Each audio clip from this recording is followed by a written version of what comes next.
أعوذ بالله من الشيطان الرجيم بسم الله الرحمن الرحيم اليوم أكملت لكم دينكم وأتممت عليكم نعمتي ورضيت لكم الإسلام دينا صدق الله العلي العظيم الحج عرفة صدق رسول الله ബഹുമാനികളെ, അള്ളാഹുവിൻ്റെ അപാരമായ അനുഗ്രഹം കൊണ്ട് നമ്മൾ അറഫയിൽ എത്തിയിരിക്കുകയാണ്. ഇപ്പോൾ ഉംറക്കാണ് നമ്മൾ വന്നത്. ഹജ്ജിന് ഇഹ്റാം കെട്ടി ഇതുപോലെ ഈ അറഫ മൈതാനിയിൽ വരാനും നിൽക്കാനും കരയാനും പറയാനും അള്ളാഹു അടുത്ത് തന്നെ നമുക്കൊക്കെ തൗഫീക്ക് ചെയ്യട്ടെ.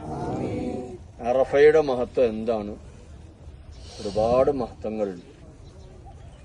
അതിൽ പ്രധാനമായി നമ്മൾ ഈ ഒരു മേഖലയിൽ നിന്നുകൊണ്ട് നമ്മൾ ചിന്തിക്കുമ്പോൾ ഏറ്റവും പ്രധാനപ്പെട്ട ഒരു മഹത്വം ഹബീബായ സയ്യിദുന മുഹമ്മദുർ റസൂലുള്ളാഹി സ്വല്ലല്ലാഹു അലൈഹി വസല്ലം തങ്ങളും 1,10,000-ഓളം സഹാബി വര്യന്മാരും ഹജ്ജത്തുൽ വദാഇൽ ഹിജ്റ 11ാമത്തെ വർഷം മദീനയിൽ നിന്ന് ഇഹ്റാം ചെയ്ത് മക്കയിൽ വന്ന് അന്നൊരു വെള്ളിയാഴ്ചയാണ് അറഫ.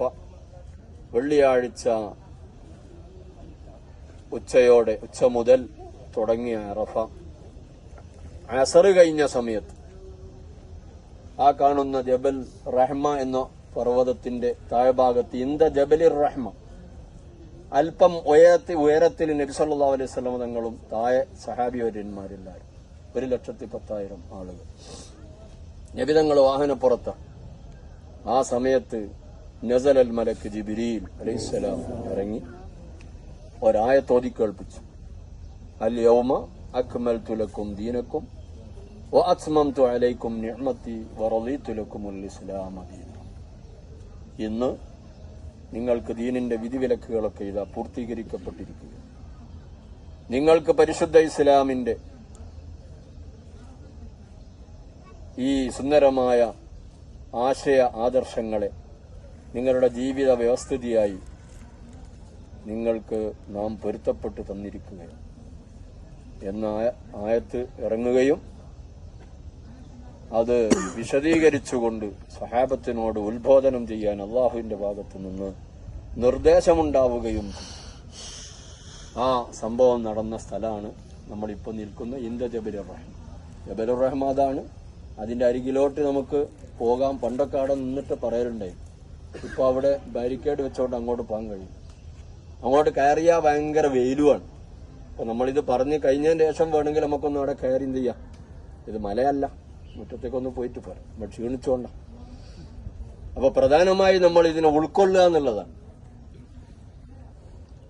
എന്താണിപ്പോ ഇതിന്റെ പ്രധാനപ്പെട്ട ഇതിന്റെ മഹത്വം പറഞ്ഞത്?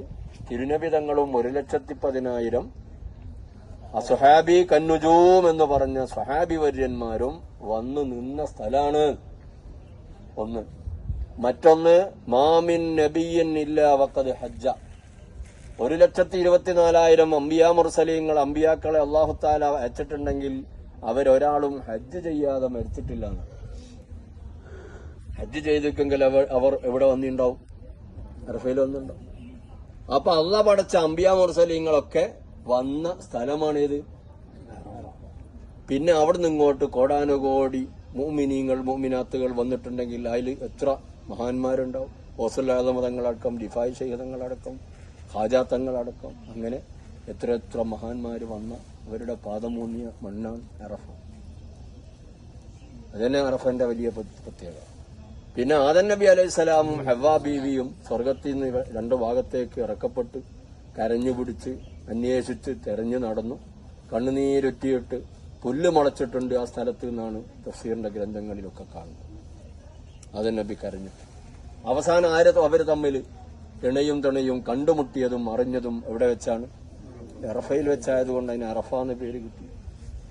മറ്റൊന്ന് അറഫ എന്ന് പറഞ്ഞാൽ നമുക്ക് അള്ളാഹുവിനെ അറിയേണ്ട അടിമകളും ഉടമയും തമ്മിലുള്ള രഹസ്യ ബന്ധങ്ങൾ നടത്തി ഉടമയെ അടിമകൾ അറിയുന്ന സ്ഥലമാണ്, അറിയേണ്ട സ്ഥലമാണേത്? അതിനാണ് ഇവിടെ വരുന്നത്. ഒരേ ലക്ഷ്യം, ഒരേ വേഷം, ഒരേ മന്ത്രം, ഒരേ ചിന്ത. മറ്റുള്ള ഒരു അഭിപ്രായ വ്യത്യാസം ഇവിടെ ഇല്ല. ഇപ്പൊ നമ്മൾ കാണുന്നുണ്ടോ മക്കത്ത് ഏതെല്ലാം ഭാഷക്കാർ, ഏതെല്ലാം ദേശക്കാർ, ഏതെല്ലാം സംസ്കാരക്കാർ, ഏതെല്ലാം നിറക്കാർ, ആരെങ്കിലും തമ്മിൽ എന്തെങ്കിലും കലഹം കണ്ടോ നിങ്ങൾ?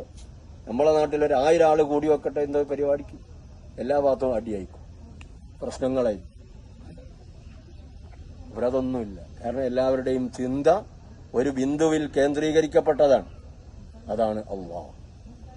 അപ്പൊ ഇവിടെ വന്നിട്ട് നമുക്ക് ഈ ടെന്റിൽ എവിടെയെങ്കിലും താമസിച്ച് ഇന്ന് ളുഹർ മുതൽ രാത്രി മഗ്‌രിബ് കഴിഞ്ഞിട്ട് കുറച്ചു നേരവും കൂടെ നിന്നിട്ടാ പോകേണ്ടത്. നമ്മൾ കുറച്ച് നേരത്തെ പോകുന്നതാണ്. അപ്പൊ ആളൊന്നുമില്ല, നമുക്ക് ഇതെല്ലാം കാണാനും ആസ്വദിക്കാനും.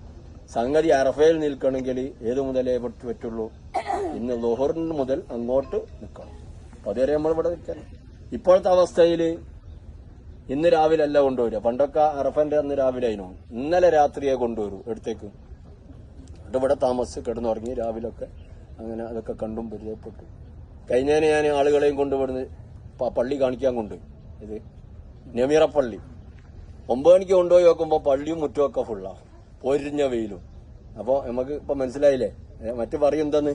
ആ പള്ളിയിൽ അടുത്തായിട്ട് ഉസ്താദ് ആടെ കൊണ്ടുപോയില്ല. അവർക്ക് ബോധ്യപ്പെട്ടു അവിടെ നിൽക്കാനും ആവില്ല, അതിൻ്റെ ഉള്ളിൽ കയറാനും ആവില്ല. ഇത് രാവിലെ 9 മണിക്ക് പോയിട്ടായി പറയും. അപ്പൊ അതുകൊണ്ട് അതിനെക്കുറിച്ചൊന്നും നമ്മൾ ആലോചിക്കണ്ട. ഏതായാലും കിട്ടുന്ന സ്ഥലത്ത് നിന്നിട്ട് ചെല്ലിപ്പാടി പറഞ്ഞ് പിന്നെ എന്ത് ചെയ്യണം? അതെല്ലാം കഴിഞ്ഞ് ക്ഷീണമൊക്കെ ആയി അങ്ങനെ മതിയെന്നൊക്കെ തോന്നിയല്ലോ, കുറെ അതൊക്കെ ചെല്ലിയിട്ട് ആ സമയത്ത് മെല്ലെ ടെന്റിന്ന് പുറത്തൊക്കെ ഇങ്ങോട്ട് ഇറങ്ങി. ആരറിയണ്ട, നമ്മൾ ഓളറിയണ്ട. കൂടെ ഓളും മാപ്പിളയാ പോയത്. ഓളറിയാണ്ട് പുറത്തോടി വന്നിട്ട് ഇതുപോലത്തെ ഒരു മരത്തിന്റെ അടുത്ത് ഇങ്ങനെ പോയി നിന്നിട്ട് കയ്യും പൊന്തിച്ച് എന്തെല്ലോ സംഭവിച്ചു പോയിട്ടുണ്ട്. ഇനി അറിയാണ്ടൊന്നും ചെയ്യാൻ കഴിയില്ല. ഞാനെല്ലാം തുറന്ന് സമ്മതിക്കും.